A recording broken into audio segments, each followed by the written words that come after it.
नमस्कार दोस्तों, स्वागत है आप सभी का आपके अपने YouTube channel online study DK में। और यहाँ पर आज हम बात करेंगे एस्टेट एग्जाम जुलाई 2025 के लिए बाल विकास एवं शिक्षा शास्त्र में एक हमारा महत्वपूर्ण टॉपिक है जो कि है सतत एवं व्यापक मूल्यांकन, CCE भी इसको कहा जाता है। यहाँ पर इसे हम कंटिन्यूअस एंड कॉम्प्रिहेंसिव इवैल्यूएशन, इसका फुल फॉर्म जो होता है वो होता है। तो इसी टॉपिक से, एक ही टॉपिक से आज के जितने भी हमारे प्रश्न रहने वाले हैं वो पूरे प्रश्न आपको सिर्फ और सिर्फ एक ही टॉपिक से मिलेंगे।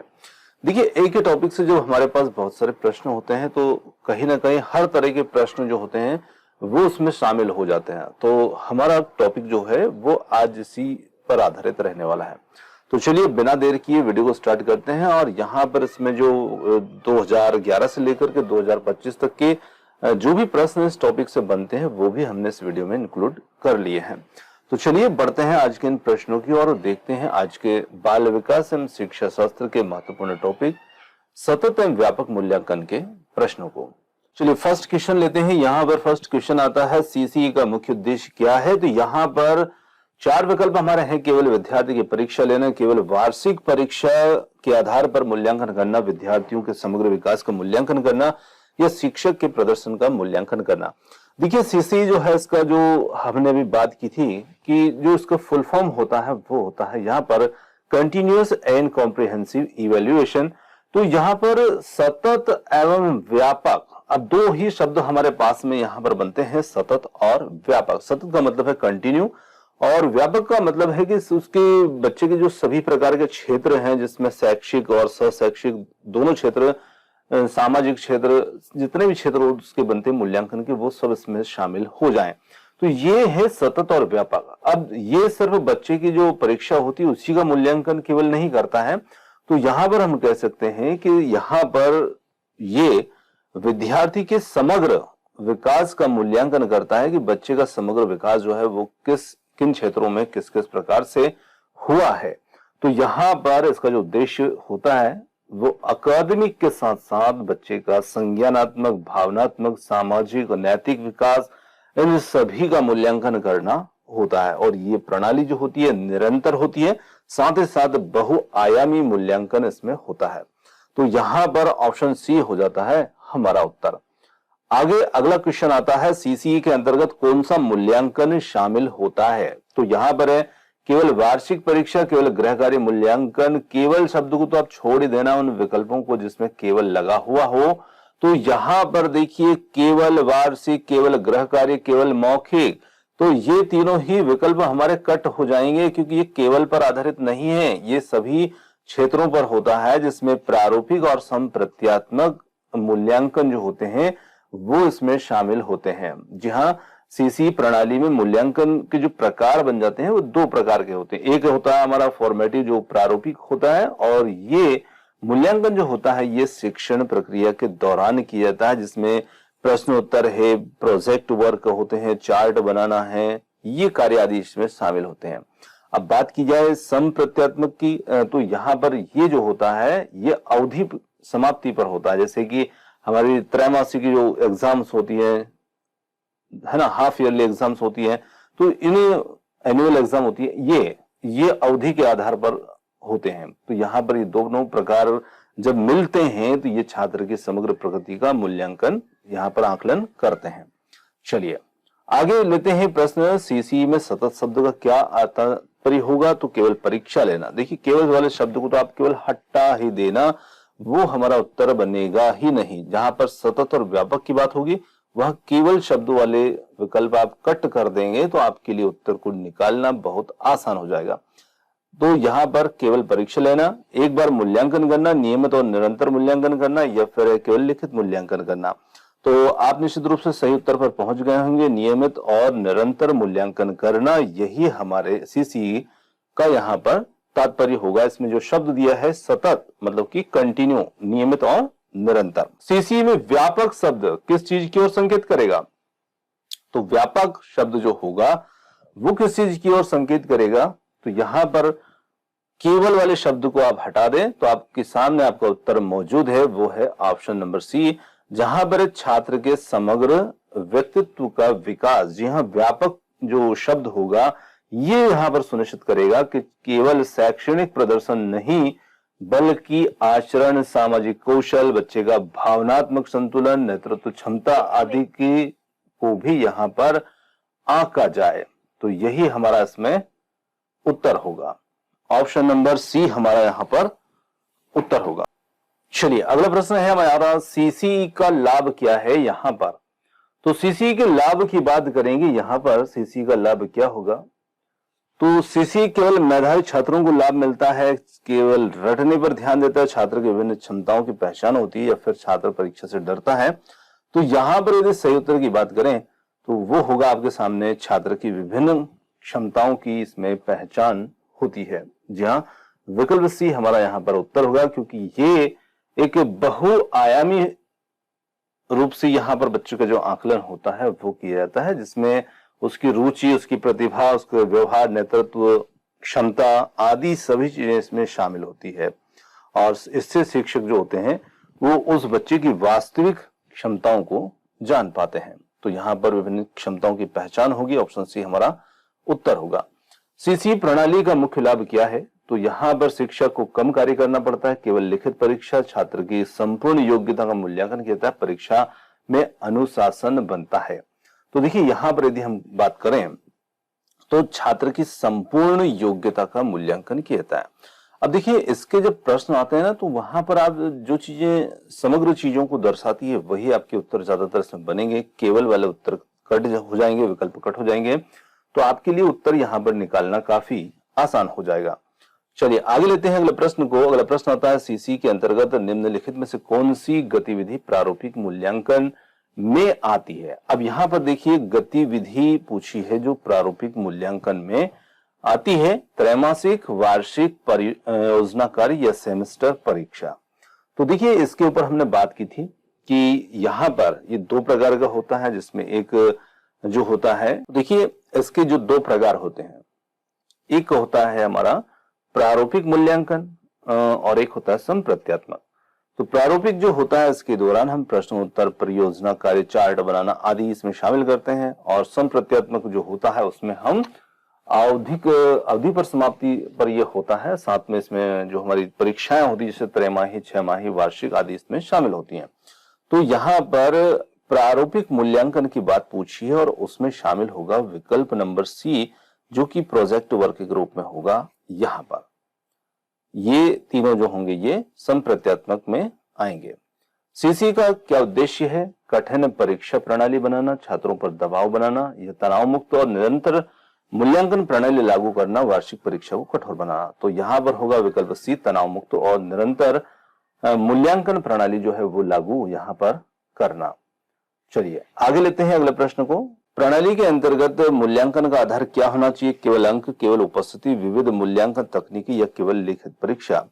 तो देखिए इसमें मूल्यांकन जो होता है वो विविध तरीके से किया जाता है। तो यहाँ पर विविध मूल्यांकन तकनीकें जो होती हैं ये इनका आधार यहाँ पर होना चाहिए। इसमें बच्चे यहाँ पर जो है रोल प्ले, चार्ट बनाना, ग्रुप डिस्कशन, मौखिक टेस्ट आदि को भी यहाँ पर मूल्यांकन आधार जो है वो इसमें बनाया जा सकता है।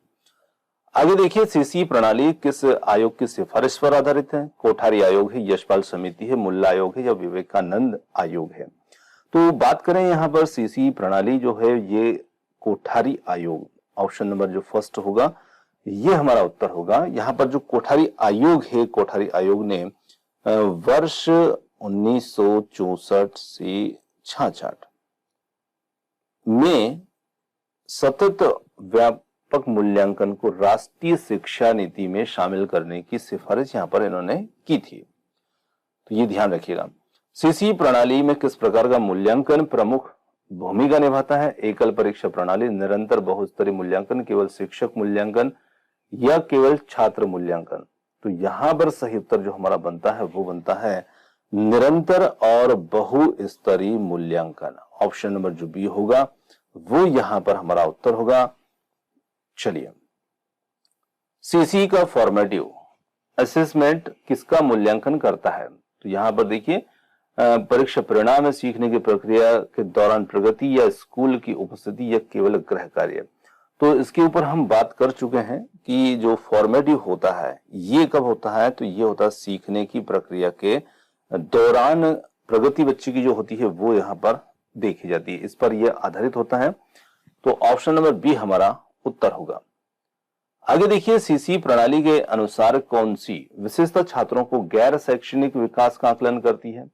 ग्रेडिंग प्रणाली, सहशैक्षिक मूल्यांकन, प्रतिशत प्रणाली, रैंकिंग प्रणाली। तो यहां पर हम कह सकते हैं कि इसमें जो सहशैक्षिक मूल्यांकन होता है, सहशैक्षणिक मूल्यांकन जो होता है, इसमें बच्चों का जो नैतिक मूल्य होते हैं, खेल, कला, नेतृत्व, सामाजिक गुण आदि चीजों का मूल्यांकन इस क्षेत्र सहशैक्षणिक क्षेत्र में किया जाता है।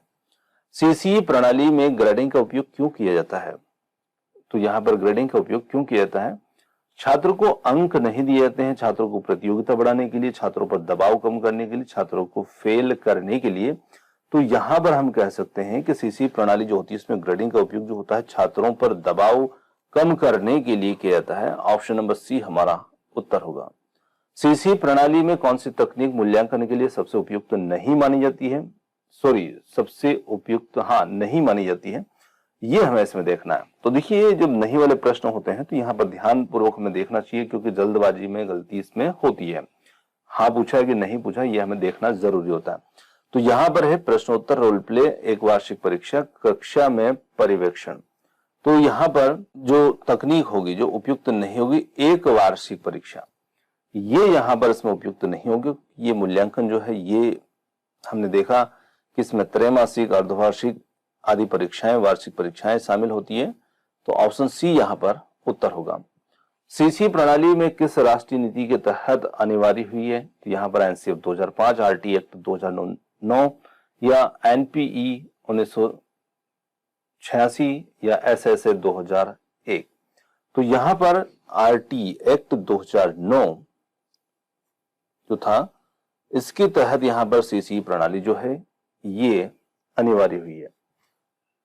चलिए आगे लेते हैं अगला प्रश्न। सीसी प्रणाली किस स्तर के विद्यार्थियों के लिए लागू होती है? केवल उच्च कक्षाओं के लिए, केवल प्रतियोगी परीक्षाओं के लिए, प्राथमिक और उच्च प्राथमिक, या केवल कॉलेज के विद्यार्थी के लिए? तो यहां पर यदि बात की जाए तो ये प्राथमिक और उच्च प्राथमिक स्तर के विद्यार्थियों के लिए लागू होती है, पर अब देखते हैं कि वर्तमान समय में ये सभी के लिए भी चल रही है। तो ऑप्शन सी यहां पर हमारा उत्तर होगा, क्योंकि ये प्रश्न के अनुरूप हम यहाँ पर उत्तर जो है वो देख रहे हैं। चलिए आगे लेते हैं। सीसी प्रणाली में फीडबैक प्रतिक्रिया का मुख्य उद्देश्य क्या होता है?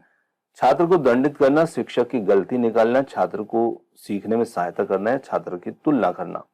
तो देखिए यहां पर यदि बात की जाए तो छात्र को सीखने में सहायता करना, ये इसकी प्रतिक्रिया का मुख्य उद्देश्य जो होता है वो इसमें शामिल होता है।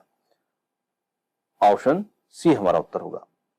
आगे देखिए, सीसी मूल्यांकन में किस का फोकस किस पर होता है? केवल ज्ञान पर, केवल कौशल, ज्ञान कौशल दृष्टिकोण, या फिर केवल उपस्थिति? तो यहां पर हम कह सकते हैं कि यहां पर जो मूल्यांकन का फोकस होता है वो ज्ञान, कौशल और दृष्टिकोण पर आधारित होता है, इन पर होता है। ऑप्शन सी के साथ में। सीसी के अंतर्गत मूल्यांकन का तरीका कैसा होता है? एक तरफा, सतत एवं संपूर्ण, वर्ष में एक बार, केवल शिक्षक के द्वारा? तो यहां पर यदि बात की जाए तो इसमें मूल्यांकन का जो तरीका होता है वो होता है सतत और संपूर्ण। ऑप्शन बी के साथ में हमारा उत्तर बनेगा यहां पर। सीसी में छात्र को ग्रेड दिए जाते हैं केवल परीक्षा के आधार, केवल व्यवहार के आधार पर, संपूर्ण प्रदर्शन के आधार पर, केवल खेलों के आधार पर? तो देखिए यहाँ पर बच्चा जो हुए वो संपूर्ण प्रदर्शन जैसा करता है, उसके आधार पर बच्चों को यहाँ पर ग्रेडिंग की होती है वो की जाती है। तो यहाँ पर ऑप्शन सी हमारा उत्तर होगा। सीसी में शिक्षक की भूमिका कैसी होती है? निरीक्षक, दंड देने वाला, मार्गदर्शक और सहायक, परीक्षा संचालक? तो यहाँ पर यदि हम बात करें इसमें सीसी में शिक्षक की भूमिका कैसी होगी, तो यहाँ पर शिक्षक की भूमिका जो होती है वो मार्गदर्शक और सहायक की भूमिका शिक्षक की होती है। सीसी का सतत पहलू मुख्यतः किस बात को दर्शाता है? केवल परीक्षा परिणाम को, मूल्यांकन साल में एक बार किया जाए, नियमित रूप से मूल्यांकन किया जाए, केवल प्रारंभिक मूल्यांकन किया जाए? तो यहां पर यदि हम बात करें प्रश्न पर कि जो सीसी का सतत पहलू जो है मुख्यतः किस बात को दर्शाएगा, तो यहां पर यह दर्शाएगा नियमित रूप से मूल्यांकन किया जाए। ऑप्शन सी के साथ में हमारा उत्तर होगा। सीसीए में समूह कार्य यानी कि जो ग्रुप एक्टिविटी होती है उसका उपयोग क्यों किया जाता है? तो देखिए, सीसीए में जो ग्रुप एक्टिविटी होती है समय बिताने के लिए, परीक्षा के अंक बढ़ाने के लिए, सहयोग और सहभागिता जैसे गुणों को विकसित करने के लिए या शिक्षक को आराम देने के लिए। तो इसमें सहयोग और सहभागिता जैसे गुण बच्चों के अंदर विकसित हो, इस बात के लिए यहाँ पर ग्रुप एक्टिविटी जो है इसका उपयोग किया जाता है। सीसीए में निम्न में से कौन सी विधि मौखिक मूल्यांकन का उदाहरण है? कहानी सुनाना, लिखित परीक्षा, डिबेट और प्रश्नोत्तर, ग्रेड कार्ड भरना। तो यहां पर हमारा उत्तर जो होगा वो हो जाता है सीसी में कौन सी विधि मौखिक मूल्यांकन का उदाहरण होगी? तो वो यहां पर रहेगी डिबेट और प्रश्नोत्तर। ऑप्शन नंबर सी हमारा यहां पर उत्तर। सीसी में प्रतिपुष्टि कैसी होना चाहिए? आलोचनात्मक होना चाहिए, उपहास करने वाली, रचनात्मक और सुधारात्मक। तो यहां पर हम कह सकते हैं कि ये रचनात्मक और सुधारात्मक होना चाहिए। जो फीडबैक है वो रचनात्मक और सुधारात्मक होना चाहिए, क्योंकि जब अच्छी प्रतिक्रिया होगी तो वो छात्र को सुधार करने में मदद करती है, ना कि उससे हतोत्साहित करती है। आगे देखिए, सीसी के अनुसार मूल्यांकन की मुख्य विशेषता केवल अंक देना, परीक्षा के बाद मूल्यांकन, सीखने की प्रक्रिया का मूल्यांकन, केवल पाठ्य पुस्तक आधारित मूल्यांकन। तो यहां पर हम कह सकते हैं सीखने की प्रक्रिया का मूल्यांकन। ऑप्शन जो सी होगा वो हमारा उत्तर होगा। सीसी प्रणाली में शैक्षणिक गतिविधियां किस लिए जरूरी है? छात्रों को व्यस्त रखने के लिए, समय निकालने के लिए, समग्र विकास के लिए, अंक देने के लिए। तो यहां पर हम कह सकते हैं कि इसमें समग्र विकास के लिए ये जरूरी होती हैं। ऑप्शन सी होगा हमारा उत्तर। सीसी पोर्टफोलियो में मूल्यांकन का अर्थ है शिक्षक का प्रोफाइल, छात्र की कक्षा में उपस्थिति, छात्र की संचित कार्य फाइल का अध्ययन या वार्षिक रिपोर्ट। तो यहां पर हम कह सकते हैं सीसी में पोर्टफोलियो मूल्यांकन का जो अर्थ होता है वो होता है छात्र की संचित कार्य फाइल का अध्ययन। ऑप्शन नंबर सी यहां पर होगा उत्तर। सीसी के फॉर्मेटिव असेसमेंट का उद्देश्य क्या होता है? अंतिम परिणाम तय करना, सीखने में सुधार लाना, परीक्षा के लिए डर बनाना या सिर्फ अंक देना। तो देखिए, सीखने में सुधार लाना ये यहां पर इसका उद्देश्य होता है। ऑप्शन बी के साथ में। सीसी में स्व मूल्यांकन का उपयोग क्यों किया जाता है? छात्र की गलती पकड़ने के लिए, शिक्षक का समय बचाने के लिए, छात्र की आत्म जागरूकता और आत्मनिर्भरता के लिए, या फिर छात्रों की तुलना के लिए। तो देखिए, इसमें जो सेल्फ असेसमेंट होता है, स्व मूल्यांकन, वो यहां पर आधारित होता है छात्र की आत्म जागरूकता और आत्मनिर्भरता के लिए। तो यहां पर जो ऑप्शन सी होगा वो प्रश्न का उत्तर होगा। सीसी का पालन करने से कक्षा का माहौल कैसा बनता है? अनुशासनहीन होता है, प्रतिस्पर्धात्मक होता है, तनाव मुक्त और सहयोगी होता है, या फिर डरावना होता है? तो जब हम सीसी का पालन करते हैं तो निश्चित रूप से कक्षा का जो माहौल होता है वो किस प्रकार का यहाँ पर बनेगा? तो वो बनता है तनाव मुक्त और सहयोगी, यानी कि तनाव रहित होगा, साथ में सहयोगी होगा कक्षा का माहौल। आगे प्रश्न आता है सीसी में प्रणाली में जो समेटिव असेसमेंट होता है, ये इसका उद्देश्य क्या होगा? तो कक्षा में अनुशासन बनाए रखना, छात्र की अवधि अंत तक की समझ का मूल्यांकन करना, केवल होमवर्क चेक करना, शिक्षक का मूल्यांकन करना। तो यहां पर हमारा जो उत्तर बन जाता है वो बन जाता है छात्र की अवधि अंत तक की समझ का मूल्यांकन। ऑप्शन बी हमारा उत्तर होगा। सीसी प्रणाली के सिद्धांत पर आधारित है? केवल बुद्धि परीक्षण, सतत विकास, सिद्धांत परीक्षा आधारित शिक्षा, टॉप डाउन अप्रोच। तो यहां पर हम कह सकते हैं सीसी प्रणाली जो होगी ये किस सिद्धांत पर आधारित होगी? तो ये होगी सतत विकास सिद्धांत पर आधारित। ऑप्शन बी के साथ में हमारा उत्तर होगा। सीसी में अवलोकन का क्या महत्व होता है? छात्र को डराने के लिए, इसकी उपस्थिति जांचने के लिए, छात्र का व्यवहार और कौशल देखने के लिए, या फिर उसके उत्तर चेक करने के लिए। तो देखिए, इसमें जो ऑब्जर्वेशन होता है उसका महत्व यहां पर यदि बात की जाए तो वो होता है छात्र के व्यवहार और कौशल को देखने के लिए, जो कि होगा ऑप्शन सी हमारा उत्तर। सीसी प्रणाली में अंकों के स्थान पर ग्रेड का उपयोग क्यों किया जाता है? रिपोर्ट कार्ड भरने के लिए, तुलना के लिए, मूल्यांकन को लचीला और सरल बनाने के लिए, छात्रों को भ्रमित करने के लिए। तो सीसी प्रणाली में अंकों के स्थान पर ग्रेड का जो उपयोग किया जाता है, निश्चित रूप से ये किया जाता है मूल्यांकन को लचीला और सरल बनाने के लिए। ऑप्शन सी होगा यहां पर उत्तर। आगे देखिए, सीसी प्रणाली में प्रश्न पूछने की तकनीक क्यों महत्वपूर्ण है? शिक्षक को व्यस्त रखने के लिए, छात्र को डांटने के लिए, सोचने की क्षमता बढ़ाने के लिए या मूल्यांकन में देरी करने के लिए? तो यहां पर हम कह सकते हैं कि सोचने की क्षमता बढ़ाने के लिए निश्चित रूप से प्रश्न पूछने की तकनीक जो होती है वो महत्वपूर्ण होती है, क्योंकि जब बच्चों से, छात्रों से प्रश्न गहराई से पूछे जाएंगे तो निश्चित रूप से बच्चों को सोचने पर वो प्रेरित करेंगे। सीसी के अंतर्गत जो पीयर असेसमेंट होता है, इसका क्या अर्थ हो? शिक्षक द्वारा मूल्यांकन या माता पिता द्वारा मूल्यांकन, सहपाठियों के द्वारा मूल्यांकन, प्राचार्य के द्वारा मूल्यांकन। तो देखिए यहां पर ये जो होता है ये सहपाठियों के द्वारा मूल्यांकन होता है। ऑप्शन नंबर सी यहां पर होगा। इसमें बच्चे जो होते हैं, छात्र जो होते हैं, वो एक दूसरे के कार्यों का मूल्यांकन करते हैं, जिसमें उनमें सहयोग की भावना होती है, साथ ही साथ आत्मनिरीक्षण भी विकसित होता है बच्चों के अंदर, तो इसलिए इसका उपयोग किया जाता है। सीसी प्रणाली में आईसीटी जो इंफॉर्मेशन एंड कम्युनिकेशन टेक्नोलॉजी है, इसका क्या महत्व है? केवल प्रोजेक्ट चलाने के लिए, केवल परीक्षा देने के लिए, शिक्षण और मूल्यांकन को प्रभावी बनाने के लिए या इंटरनेट चलाने के लिए? तो देखिए इसमें आईसीटी की बात की जाए तो हमारा जो शिक्षण और मूल्यांकन है उसको प्रभावी बनाने के लिए इसका उपयोग जो होता है वो किया जाता है। यहाँ पर आईसीटी के उपयोग के माध्यम से हम यहाँ पर video presentation, audio, online test आदि यहाँ पर करते हैं और इन्हीं के माध्यम से जो बच्चा जो शिक्षण होता है वो हमारा रोचक बनता है। सीसी जो प्रणाली होती है किस नीति के बाद अधिक लागू की गई?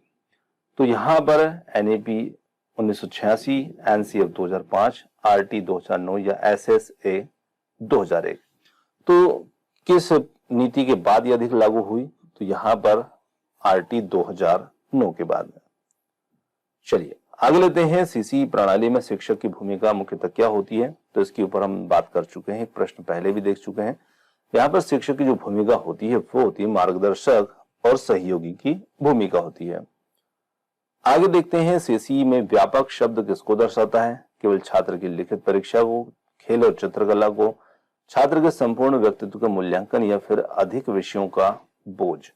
तो यहां पर हम कह सकते हैं छात्र का जो संपूर्ण व्यक्तित्व मूल्यांकन होगा वो दर्शाएगा यहाँ पर व्यापक शब्द। सीसी प्रणाली में प्रोजेक्ट कार्य का उद्देश्य क्या होता है? छात्र को बोझ देना, विषय रटाना, व्यवहारिक ज्ञान और अनुसंधान की भावना को विकसित करना, परीक्षा के अंक बढ़ाना। तो यहां पर हम कह सकते हैं कि सीसी प्रणाली में जो प्रोजेक्ट वर्क होता है इसका कार्य होता है वो होता है व्यवहारिक ज्ञान और अनुसंधान की भावना को विकसित करना। ऑप्शन सी हमारा उत्तर होगा। सीसी प्रणाली को लागू करने का मुख्य उद्देश्य क्या है? शिक्षा में समानता लाना, छात्र को पास करना, समग्र विकास सुनिश्चित करना, स्कूल की छवि को सुधारना। तो यहां पर उत्तर होगा सीसी प्रणाली को लागू करने का जो उद्देश्य होगा वो होगा समग्र विकास को सुनिश्चित करना। जी हाँ, ऑप्शन सी यहां पर हमारा उत्तर होगा, जहां पर बच्चे का समग्र विकास जो होगा जिसमें बौद्धिक, शारीरिक, सामाजिक, भावनात्मक आदि सभी पक्षों को ध्यान में रखा जाएगा। सीसी के तहत एक शिक्षक छात्र का मूल्यांकन किस आधार पर करना चाहिए? केवल लिखित उपस्थिति, विभिन्न गतिविधियों में सहभागिता, केवल होमवर्क? तो बच्चे की विभिन्न गतिविधियों में सहभागिता जो है इस पर ये करना चाहिए। सीसी में रूब्रिक्स का क्या प्रयोग होता है? तो सीसी में बात की जाए रूब्रिक्स की तो अंकों की गणना के लिए, रिपोर्ट कार्ड छापने के लिए, मूल्यांकन के स्पष्ट मापदंड तय करने के लिए या उत्तर पुस्तिका ठीक करने में। तो देखिए यहां पर बात की जाए इसके रूब्रिक्स की तो ये उपयोग में आते हैं मूल्यांकन के स्पष्ट मापदंड तय करने में। जी हां, ऑप्शन सी।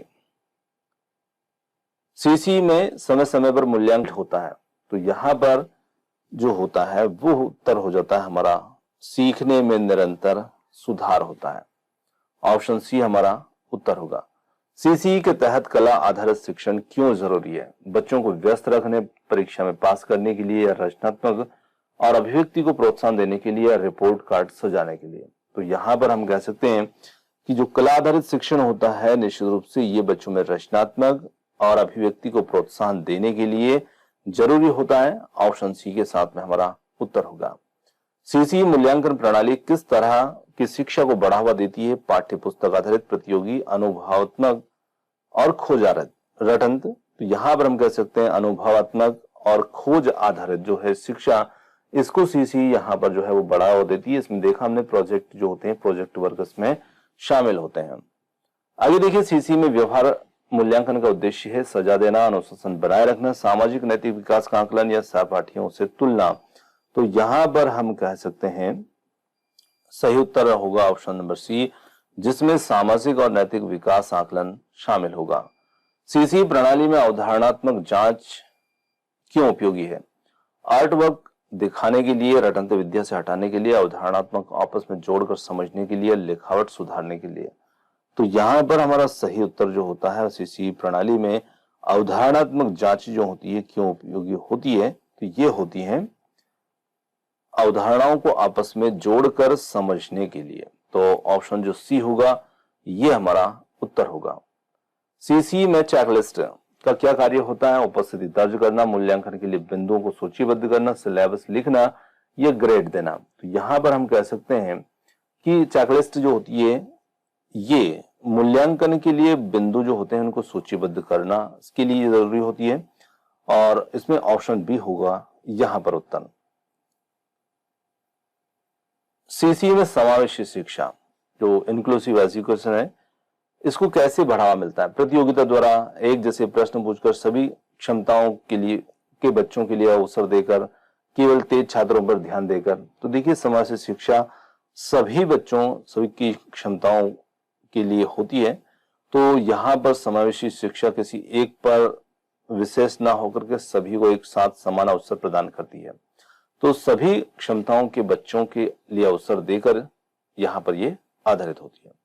सीसी प्रणाली में फीडबैक का सर्वोत्तम समय क्या होता है? परीक्षा के 6 महीने बाद, तुरंत मूल्यांकन के बाद, सत्र समाप्त होने पर, या तब जब छात्र मांग करें। तो देखिए, यहां पर हम बात की जाए सीसी प्रणाली में फीडबैक के सर्वोत्तम समय की, तो ये होता है तुरंत मूल्यांकन के बाद में। ऑप्शन नंबर बी, जो तात्कालिक फीडबैक होगा वो सुधार में तेजी लाता है और छात्र को मार्गदर्शन भी प्रदान करता है। सीसी प्रणाली में नैतिक शिक्षा का मूल्यांकन जो है वो कैसे किया जाएगा? रचनात्मक लेखन से, बहुविकल्पी प्रश्न से, व्यवहार निरीक्षण और चर्चा के माध्यम से, या व्याकरण परीक्षण से। तो यहां पर हम कह सकते हैं कि व्यवहार निरीक्षण और चर्चा के माध्यम से ये किया जा सकेगा। ऑप्शन नंबर सी यहां पर हमारा उत्तर होगा। सीसी के माध्यम से शिक्षक के मुख्य लक्ष्य क्या होना चाहिए? छात्र को हर हाल में पास करना, छात्र की कमजोरियों की पहचान और सुधार, परीक्षा की तैयारी, सिलेबस को जल्द निपटाना। तो यहां पर हमारा जो उत्तर हो जाता है, सीसी के माध्यम से शिक्षक का मुख्य लक्ष्य जो होता है वो क्या होना चाहिए? तो वो यहां पर होना चाहिए छात्र की कमजोरियों की पहचान और सुधार। ऑप्शन नंबर बी होगा यहां पर उत्तर। सीसी में कहानी सुनाना किस प्रकार की विधि मानी जाती है? गैर शैक्षणिक, मूल्य आधारित, मनोरंजन मात्र, या समय व्यतीत करने वाली। तो यहां पर हम कह सकते हैं सीसी में कहानी सुनाना जो है वो मूल्य आधारित मानी जाएगी। ऑप्शन नंबर बी होगा यहां पर उत्तर। देखिए, बच्चे जब कहानी सुनते हैं तो निश्चित रूप से उनमें नैतिक मूल्य, कल्पना और भाषा कौशल आदि जो होते हैं उनको बढ़ावा मिलता है। सीसी प्रणाली में छात्रों में अवधारणा निर्माण कैसे करती है? सीसी प्रणाली छात्रों में अवधारणा निर्माण कैसे करती है? एक ही तरह के प्रश्न देकर, प्रोजेक्ट गतिविधियों और संवाद से, लगातार परीक्षा लेकर, होमवर्क से। तो यहां पर हम कह सकते हैं कि प्रोजेक्ट गतिविधियों और संवाद से यहां पर हमारा उत्तर होगा। ऑप्शन नंबर बी जो होगा वो हमारा उत्तर होगा। वास्तविक अनुभव आधारित सीख अवधारणाओं को मजबूत बनाती है। तो ऑप्शन बी यहां पर उत्तर होगा। सीसी में डायग्नोस्टिक टेस्ट का क्या उद्देश्य होता है? छात्र को फेल करना, छात्र की कमजोरियों को पहचान करना, फाइनल परीक्षा लेना, या उत्तर पुस्तिका मूल्यांकन। तो यहां पर हमारा उत्तर जो बन जाता है वो बन जाता है ऑप्शन बी के साथ में, छात्र की कमजोरियों की पहचान कर प्रश्न होता है, सीसी मूल्यांकन में विद्यालय स्तर पर सबसे बड़ी चुनौती क्या हो सकती है? समय की कमी है, छात्रों की संख्या कम होना, शिक्षक की अनुपस्थिति या पाठ्य पुस्तक की कमी। तो देखिए यहाँ पर सीसी मूल्यांकन में सबसे बड़ी चुनौती क्या हो सकती है? तो वो हो सकती है समय की कमी। जी हाँ, सतत और व्यापक मूल्यांकन जो होता है, इसके लिए समय का जो प्रबंधन होता है वो सबसे बड़ी चुनौती होती है। तो ऑप्शन नंबर ए यहाँ पर हमारा उत्तर होगा। सीसी में विविध बुद्धियों का सिद्धांत क्यों अपनाया जाता है? हर बच्चा अलग होता है, सभी बच्चे एक जैसे सोचते हैं, केवल अंक आधारित शिक्षा चाहिए या फिर शिक्षक को समय बचाना है? तो देखिए यहाँ पर जो विविध बुद्धियों का सिद्धांत जो होता है उसे शामिल करना, उसे अपनाना, उसके पीछे यहाँ पर होती है वजह कि हर बच्चा जो होता है वो अलग होता है, हर बच्चा अपने आप में विशिष्ट होता है, इसीलिए इसको यहाँ पर अपनाया जाता है, क्योंकि हर बच्चे की क्षमताएं अलग होंगी, उसके सीखने की शैली अलग होगी, तो इसलिए हर बच्चा अलग होगा। सीसी मूल्यांकन को लागू करने में शिक्षक की सफलता किस पर निर्भर करेगी? उसकी योग्यता और योजनाबद्धता पर, या फिर प्रिंसिपल की अनुमति पर, छात्रों की उपस्थिति पर, या ग्रेड कार्ड पर? तो यहाँ पर हम कह सकते हैं कि ये निर्भर करेगी उसकी योग्यता और योजनाबद्धता पर। ऑप्शन नंबर ए होगा यहाँ पर उत्तर। तो दोस्तों यहाँ पर आज के जो क्वेश्चन थे वो होते हैं समाप्त, और क्वेश्चन आपको कैसे लगे कमेंट्स करके जरूर बताइएगा। वीडियो पसंद आया तो वीडियो को लाइक, शेयर, चैनल को सब्सक्राइब करना मत भूलिएगा। आपने जो समय दिया उसके लिए बहुत बहुत धन्यवाद। Thanks for watching. मिलते हैं जल्दी ही एक और नए वीडियो के साथ। धन्यवाद।